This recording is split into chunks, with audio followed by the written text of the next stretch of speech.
hardest thing about shooting this movie was figuring out how to have the same actor playing two different characters in the scene.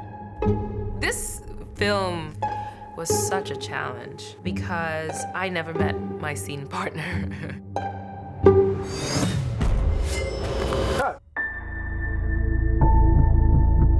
We're used to shooting out of order, but then to have every character have a double of themselves, a good and a bad version, mind-bending.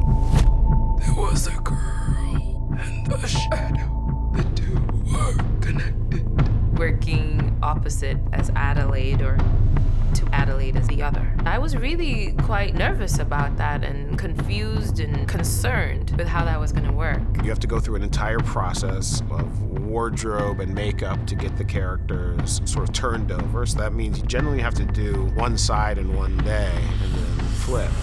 The challenge was which side to shoot first. Yo. I discovered that the best thing to do is to always shoot the dominating character in the scene first, because I could bank that and react appropriately. So we do we're American line anyway. Yeah, we'll do it anyway, just to bring us into that energy. In one pivotal scene, we have our four family members acting across from themselves as the four villains. This takes a lot of planning, a lot of scheduling. Cameras you train on bad game will go into that beat. I'm not going to call it. I'm going to let you guys do it because Adelaide cues bad game. The first day of shooting that scene, I would be good Zora, and then the second day, I would be bad Zora. I had to channel all that energy of what had just happened. The way Mike Giolakis and I shot, we're not overplaying the idea that we have two actors in the same shot. We're shooting it as if we had 8 actors in that scene. Jordan does such a good job of mimicking. When the girl ate, the food was given to her, warm and tasty. When the shadow was hungry, she had to eat rabbits. He really got a kick out of that. But it was helpful for me because I didn't have to watch playback, and I could just focus Okay. on the role I was playing in that moment. It's an enormous challenge, but a really fun challenge, really fun puzzle to figure out. That looks good. Everything is good. Everything's in order. You doing your job? You doing great. The continuity of it all, you have to add the blood and then you have to take away the blood. Our special effects team is incredible. They've created these blood mats that are rubber but look like liquid. Put them down, peel them up. The visual effects are so closely entwined with the narrative. It's kind of fundamental to this story, creating these doppelgangers and allowing them to kind of play in the same scene together. There's actually a pretty rich legacy of this kind of work in visual effects, all the way back to Parent Trap, the old-fashioned straight down the middle split. Jordan would call those the Haley Mills. You know, I'm thinking on this shot, maybe it's a Haley Mills. But in addition to that, and kind of more contemporary, are things like head replacements, face replacements. You might have Lupita playing against her stunt double or her picture double. And it's fantastic because in all those cases, they've really kind of studied how Lupita moves and acts. They're emulating that. And so we get a scene with the two of them. We do a big switch over. And now I have source material on either side. And at the end of the day, the effect that is needed is that you don't even think twice about whether or not these are two different characters.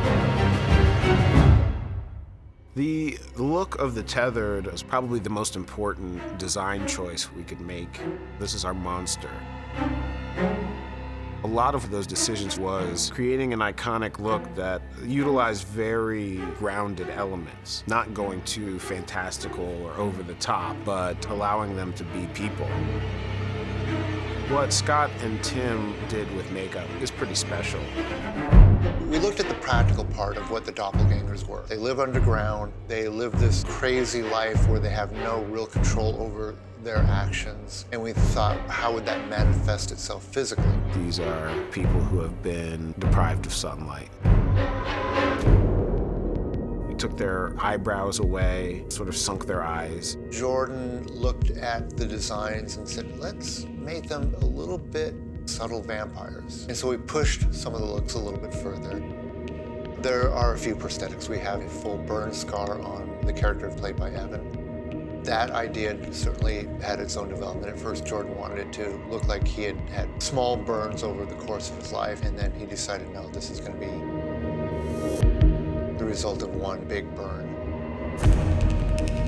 We have on Bad Kitty's face self-inflicted scissor representing her version of plastic surgery. No! No! A lot of what makes the tethered is their hair.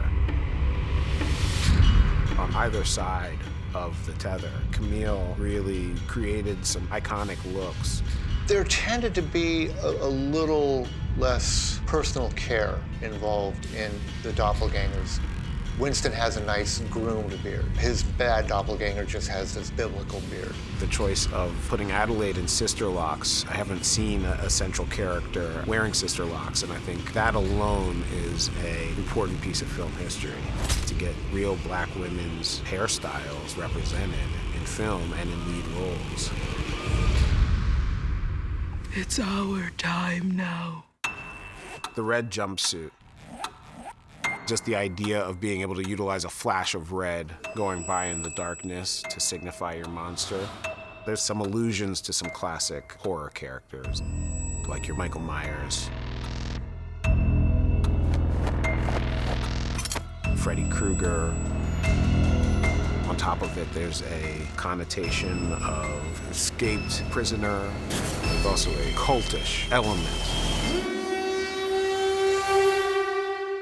I think great horror is often grounded, which allows something crazy to be going on, but you try to marry it with reality. And I don't see myself moving far from horror anytime soon.